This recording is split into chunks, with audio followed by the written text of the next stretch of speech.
At 11:27 on the morning of May 23, 1944, Technical Sergeant Van Barfoot crouched behind a destroyed German ammunition truck near Carano, Italy, watching three Tiger tanks roll toward his position across open ground 75 yards away. 24 years old. 4 months of combat at Anzio. Never faced a Tiger before. The German 14th Army had just launched an armored counterattack with 3 Panzerkampfwagen 6 Tigers, each weighing 57 tons and mounting an 88mm gun that could destroy any American tank at ranges exceeding 2 miles. The Anzio beachhead had cost the Allies 24,000 American and 10,000 British casualties over 4 months of continuous combat. Barfoot's battalion had been fighting since the January landings, trapped in a 7-mile perimeter, surrounded by German artillery on 3 sides. Every day, German shells fell on the beachhead. Every night, patrols disappeared into the darkness. The 45th Infantry Division had lost nearly 3,000 men trying to break out toward Rome. That morning, Barfoot had already destroyed 3 German machine gun positions and captured 17 prisoners during the initial assault.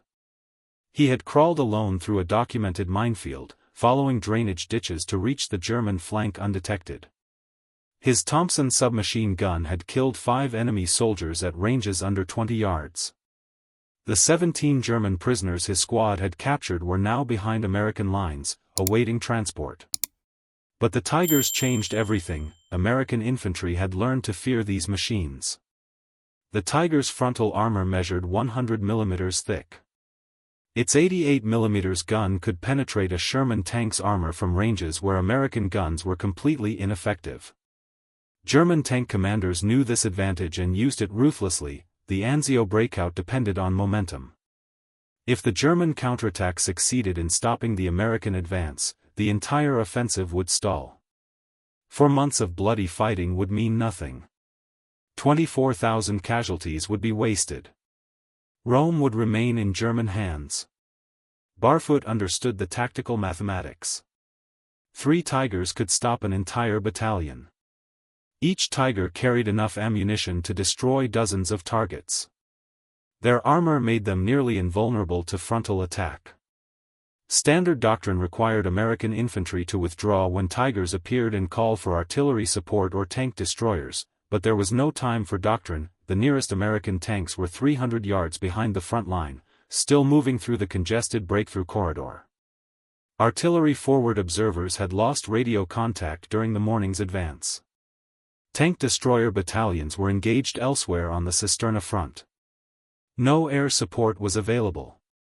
The morning's Allied bomber strikes had already concluded. Barfoot looked at the bazooka lying near the destroyed truck. The 2.36-inch rocket launcher was designed for close-range work. General Patton had recommended keeping engagements under 30 yards to ensure effectiveness. 75 yards was more than twice the recommended range. At that distance, the rocket's accuracy decreased significantly. Wind drift became a factor. The shaped charge might not have enough velocity to penetrate even if it hit. The technical manual warned against engaging heavy armor beyond 50 yards. The lead Tiger was now 60 yards away. Its commander stood in the open cupola, scanning for targets through binoculars.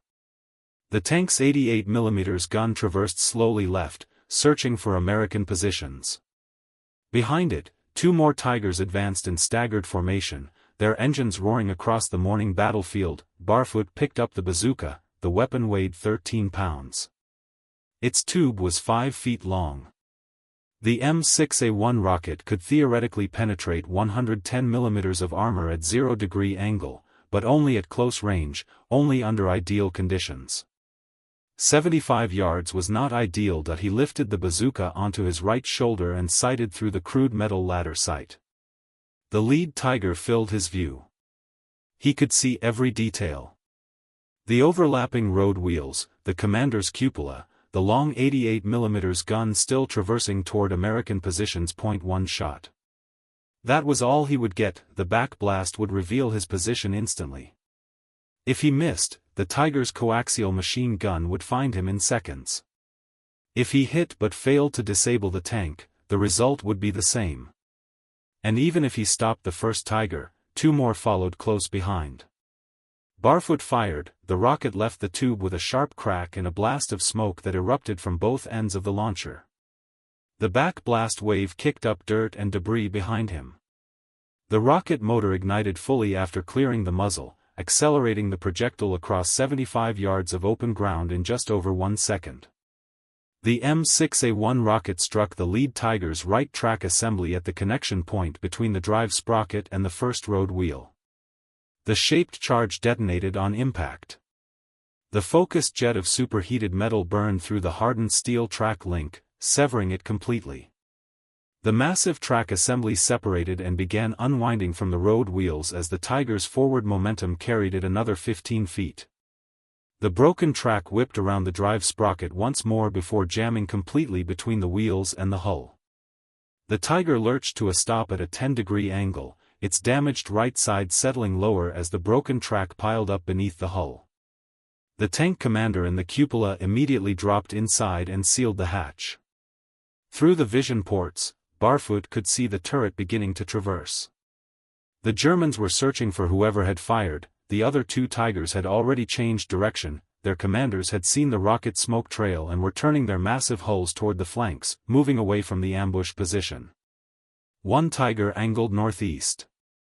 The other moved northwest. Both were accelerating, their commanders unwilling to remain stationary in a kill zone where American infantry clearly had anti-tank weapons.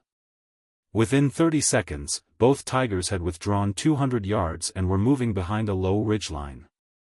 But the disabled Tiger remained, its turret continued traversing, the long 88mm gun sweeping across the sector where Barfoot had fired from.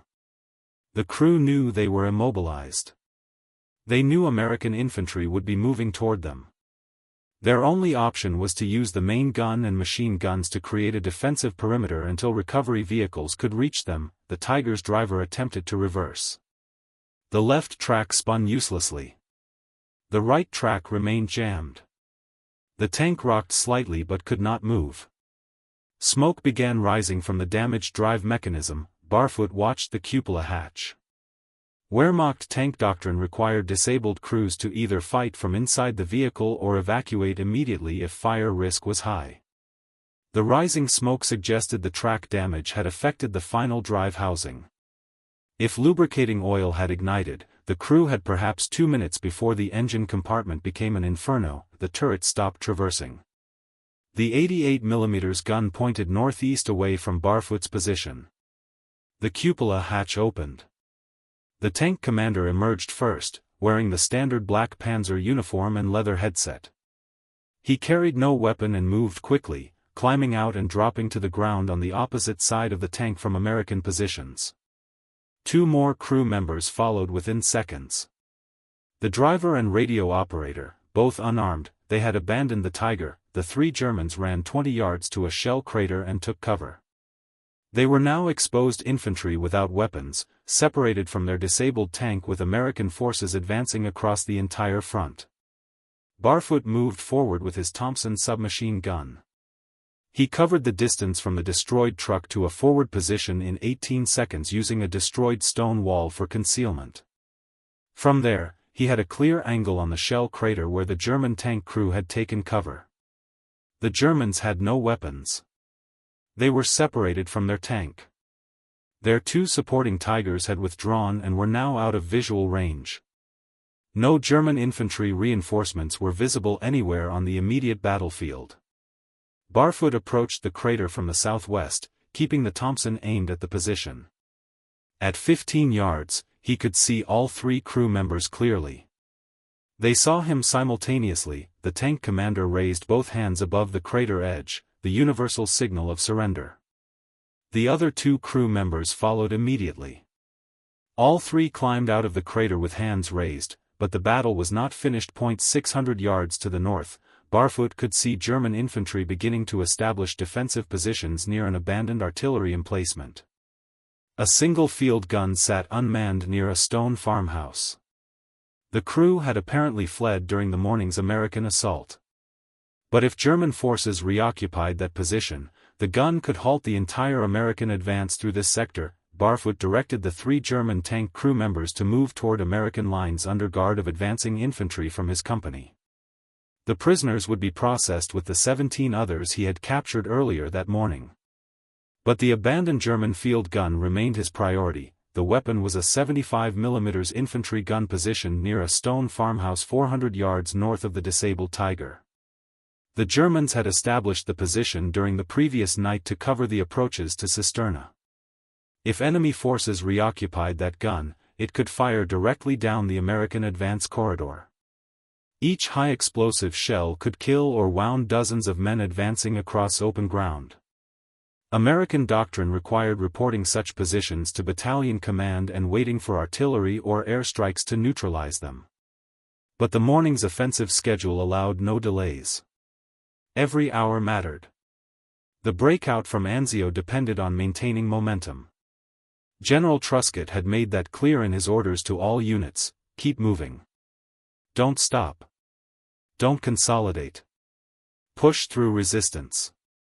Barfoot moved forward alone. The terrain between his position and the German gun offered minimal concealment: agricultural fields with scattered stone walls and irrigation ditches. 2 destroyed German half-tracks burning near the farmhouse.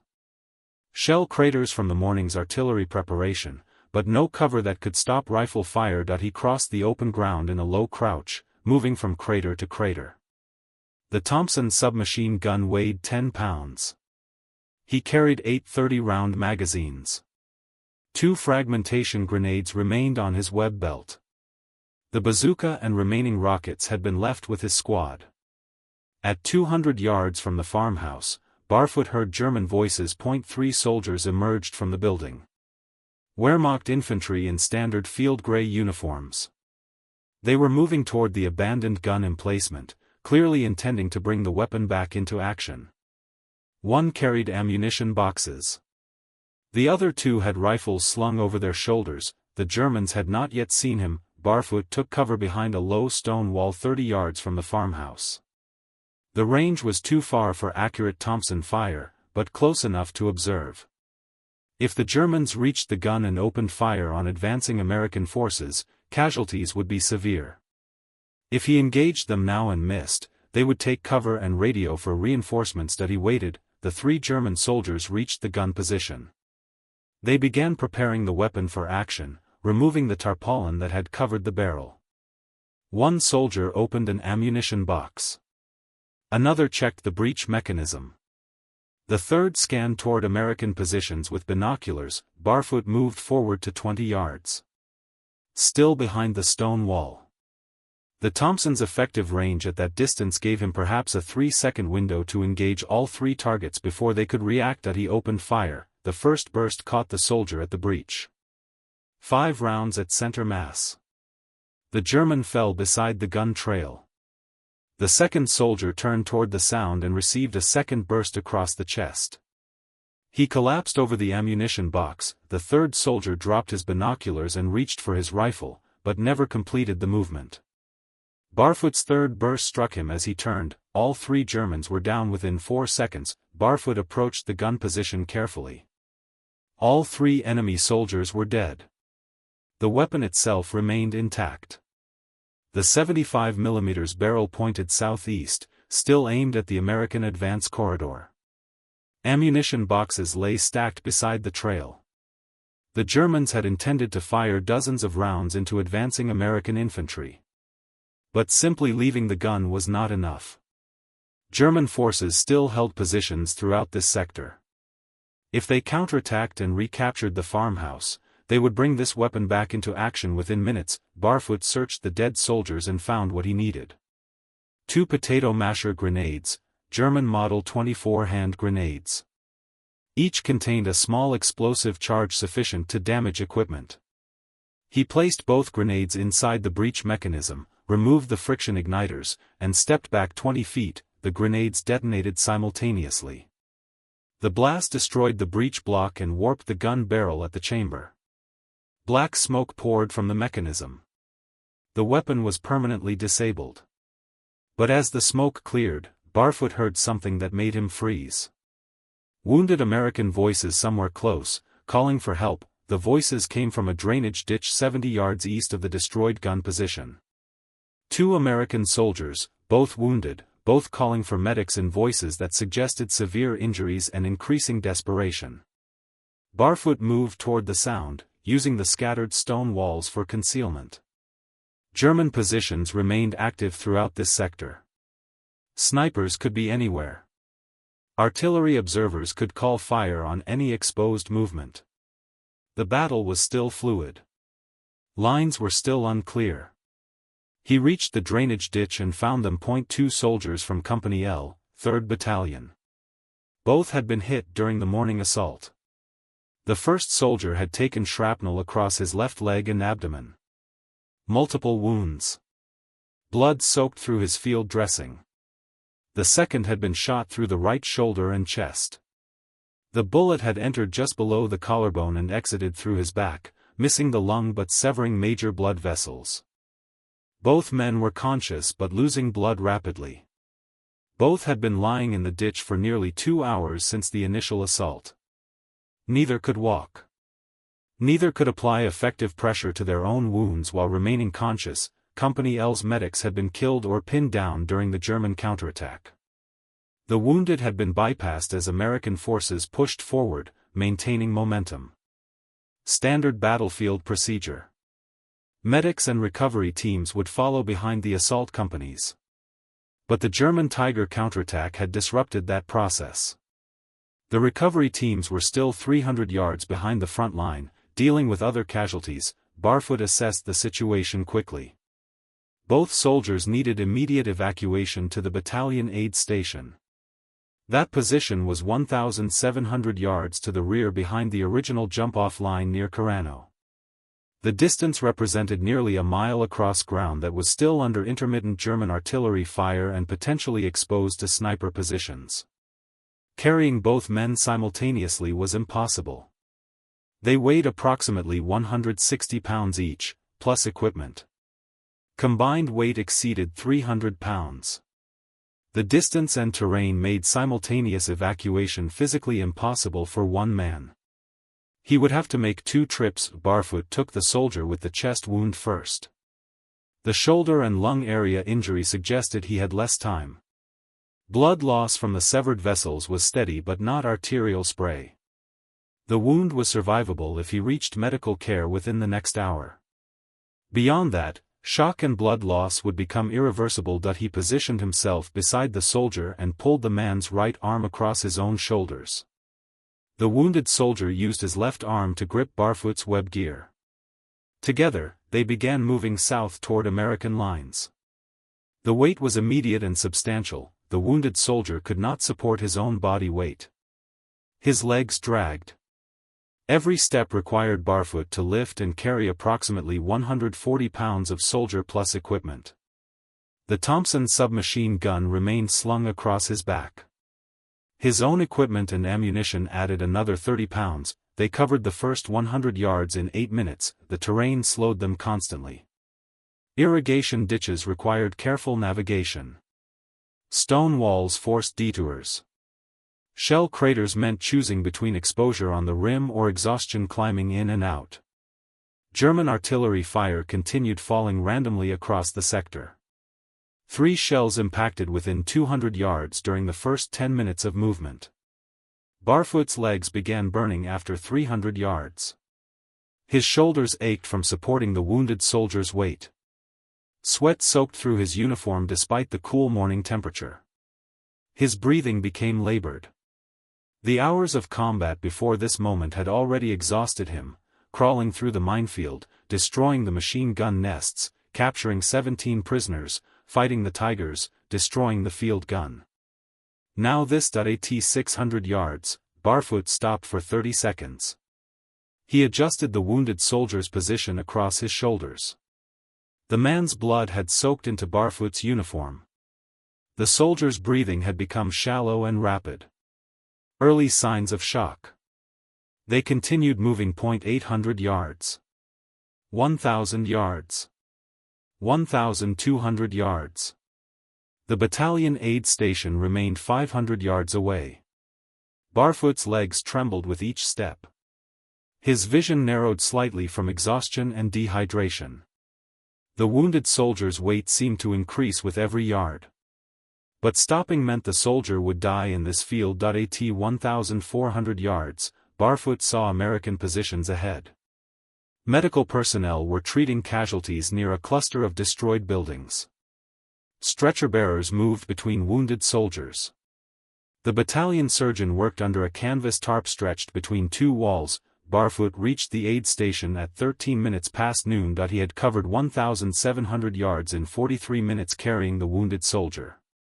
Medical personnel took the man immediately and began treating the chest wound. The prognosis was uncertain, but the soldier was alive and receiving care. Barfoot allowed himself 90 seconds of rest. He drank water from a canteen offered by a medic. His legs shook from exhaustion. His shoulders burned. The adrenaline that had sustained him through the morning's combat was depleting rapidly. His uniform was soaked with sweat and the wounded soldier's blood. But the second wounded man remained in that drainage ditch 1,700 yards forward. The medic asked if Barfoot needed treatment. He shook his head and turned north toward the sound of continuing artillery fire. The return journey would be faster without carrying a wounded man, but the exhaustion was cumulative. Every muscle ached. His breathing remained labored.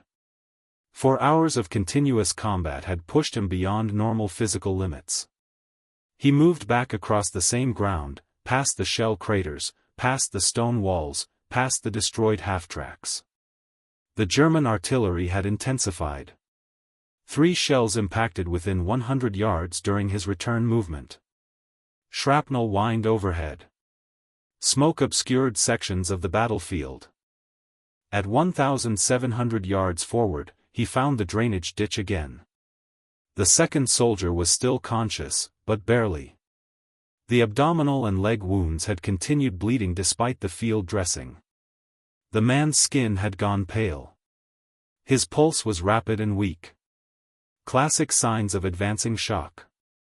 He had perhaps 30 minutes before blood loss became fatal. Barfoot positioned himself and lifted the soldier across his shoulders using the same technique as before.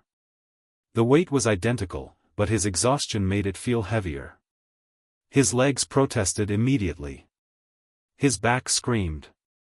The previous carry had depleted reserves he did not know he possessed. They began moving south. The first 200 yards were manageable through sheer determination.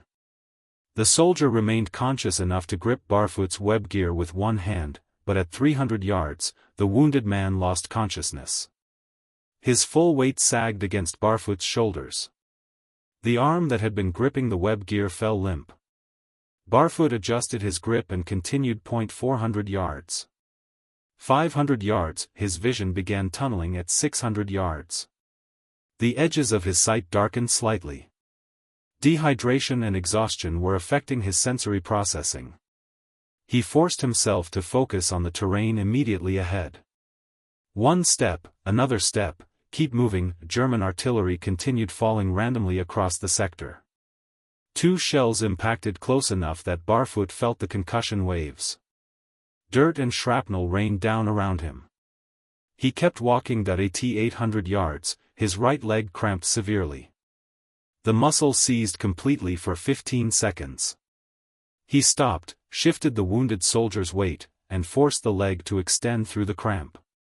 The pain was intense but temporary.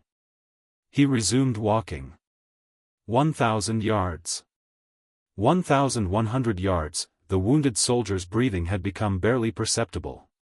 His pulse was thread-thin. If he survived, it would be measured in minutes between arrival at the aid station and the beginning of treatment. Barfoot's own body was approaching complete failure. His legs moved through mechanical repetition rather than conscious control. His arms had gone numb from supporting the soldier's weight. His back felt like it might collapse with each step, but the aid station was now visible 400 yards ahead. Medics saw him coming and ran forward with a stretcher. They took the wounded soldier at 300 yards from the aid station. Barfoot's legs gave out completely as they lifted the weight from his shoulders. He collapsed to his knees in the dirt. The medics carried the soldier to immediate treatment. The battalion surgeon began working within seconds. Barfoot remained on his knees for 2 full minutes before his legs would support standing again. A medic brought water. He drank an entire canteen without stopping. His hands shook. His vision slowly cleared from the tunnel effect. The wounded soldier was alive. Both wounded soldiers had survived the evacuation. Both would make it home. But Van Barfoot's war was not finished. By 1,400 hours on May 23, the American breakout from Anzio had achieved its initial objectives. The 1st Special Service Force and 1st Armored Division had breached the main German defensive line. The 45th Division had advanced beyond Carano and reached the Campo Leone Cisterna Railroad. Casualties were heavy, but the momentum held. Van Barfoot's actions that morning had contributed directly to that success. The disabled Tiger had blocked a key intersection for 3 hours, preventing German armor reinforcements from reaching the breakthrough point. The destroyed field gun had eliminated a weapon that could have fired dozens of high-explosive shells into advancing American infantry. The 2 evacuated soldiers would survive their wounds and eventually return home, but Barfoot himself had no time to process what he had accomplished. Within 2 hours of reaching the aid station, he was back with his platoon as they consolidated the newly captured ground near Carano. German artillery continued falling. Snipers remained active. The battle was far from over. The official documentation began that evening. His company commander, Captain James Henderson, had witnessed portions of the morning's action and gathered testimony from other soldiers who had seen different elements. The report detailed the minefield crossing, the 3 destroyed machine gun positions, the 17 prisoners, the disabled Tiger at 75 yards, the 3 killed German soldiers at the field gun, the destroyed artillery piece, the evacuation of 2 wounded men across 1,700 yards under fire. Henderson recommended Barfoot for the Medal of Honor. The recommendation went through battalion, regiment, and division levels within 48 hours. Each commander added supporting documentation. The speed was unusual, but the scope of the actions warranted it. By May 30, the recommendation had reached 5th Army headquarters in Rome. General Mark Clark had just entered the city to global acclaim. But even amid that historic moment, Barfoot's actions stood out. Clark approved the Medal of Honor recommendation and forwarded it to Army headquarters in Washington. On June 21, 1944, while still fighting in Italy, Van Barfoot received a battlefield commission. He was promoted from technical sergeant to second lieutenant. The promotion recognized not just the May 23 actions, but his consistent leadership and tactical skill throughout 4 months of Anzio combat. The promotion came with a choice. He could return to the United States for officer training and to receive his Medal of Honor from President Roosevelt in a White House ceremony, or he could remain with his unit as it pushed north through Italy and prepared for the invasion of southern France. Barfoot chose to stay. He told his company commander that the men he had fought beside for 4 months deserved to see their battles through together. The recognition could wait. The war could not. By July, the 45th Division had advanced north of Rome and was preparing for Operation Dragoon, the invasion of southern France. Barfoot, now a second lieutenant, commanded a rifle platoon. The same men he had served with as a technical sergeant now followed him as their officer. The transition was seamless because the respect had already been earned. On August 15, 1944, the 45th Division landed on the French coast near Saint-Raphael. The invasion met lighter resistance than Normandy but still required 3 weeks of intense fighting to secure the beachhead and advance inland. Barfoot's platoon participated in operations throughout the Rhône Valley. By September, the division had pushed deep into eastern France and was approaching the German border. They were now fighting in the Vosges Mountains, terrain that favored defense and made every advance costly. The weather had turned cold. Supplies were stretched. Casualties mounted steadily. On September 28, 1944, the division paused operations near Épinal, France. The town had been liberated 3 days earlier. 5th Army headquarters had established a temporary command post in a requisitioned hotel. Lieutenant General Alexander Patch, commanding 7th Army, arrived that morning with specific orders.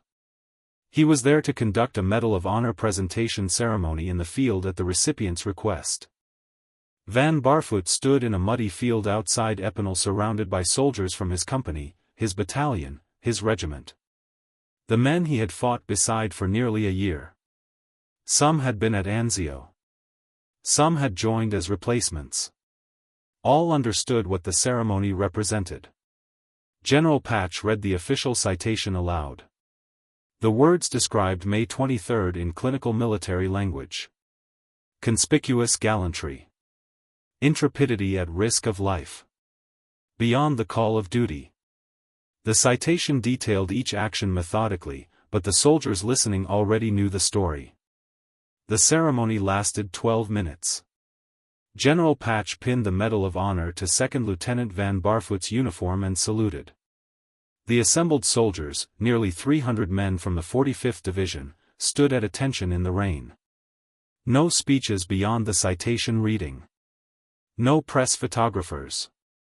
No dignitaries from Washington. Just soldiers recognizing one of their own. Barfoot returned the salute, thanked General Patch, and walked back to his platoon.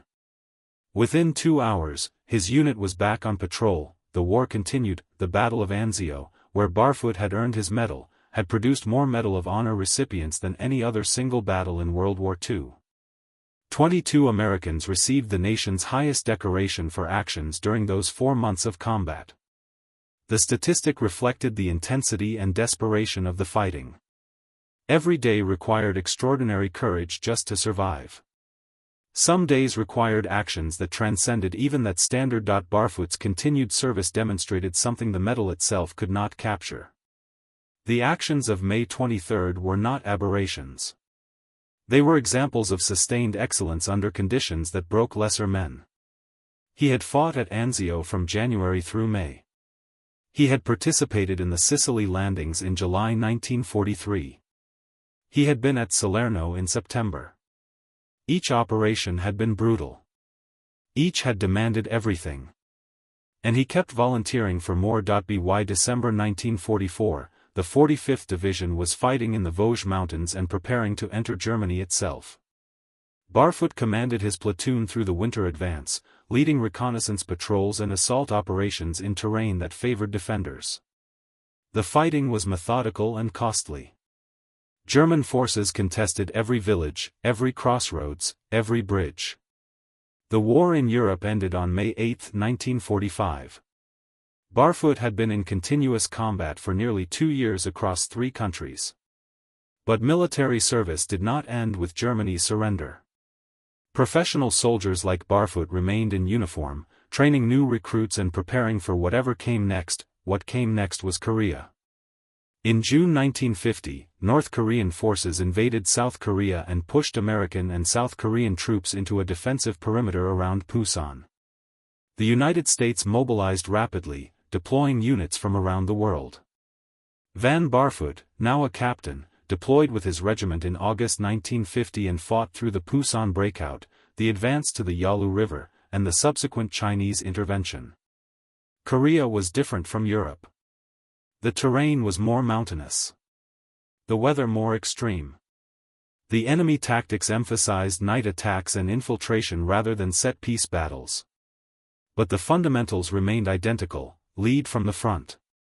Make decisions under fire. Keep your soldiers alive. Barfoot earned the Bronze Star and Purple Heart during Korean combat. The details were not widely publicized, but the awards indicated continued effectiveness under fire. He returned from Korea in 1951 with a promotion to major. By 1960, at age 40, Barfoot made an unusual career decision. He transferred to the newly formed Army Aviation Branch. The Army needed experienced combat leaders who could understand how to integrate helicopters into ground operations. Barfoot attended flight school, earned his wings, and became one of the first senior officers to specialize in helicopter operations. When American involvement in Vietnam escalated in 1965, Barfoot volunteered for deployment despite being 46 years old. Most officers his age were serving in staff positions or preparing for retirement. Barfoot wanted to fly combat missions. He deployed to Vietnam as a lieutenant colonel in 1966 and flew 177 combat hours in both helicopters and fixed-wing aircraft.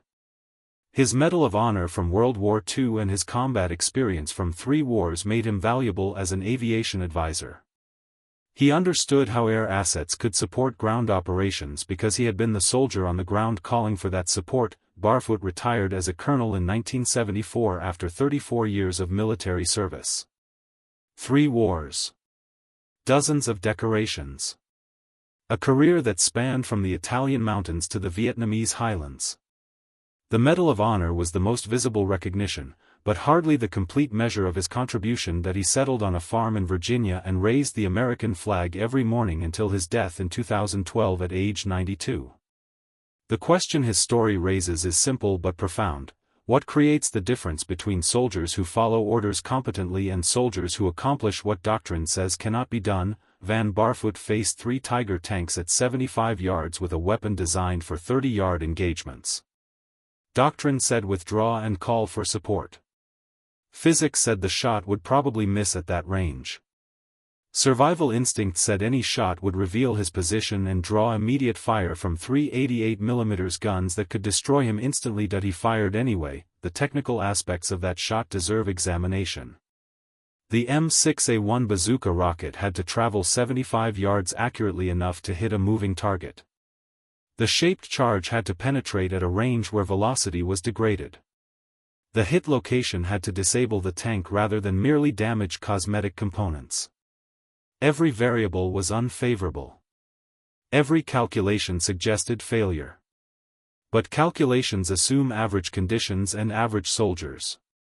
Barfoot was neither. His crawl through the minefield that morning demonstrated understanding of terrain and patience under pressure. His destruction of 3 machine gun positions showed tactical intelligence and close combat skill.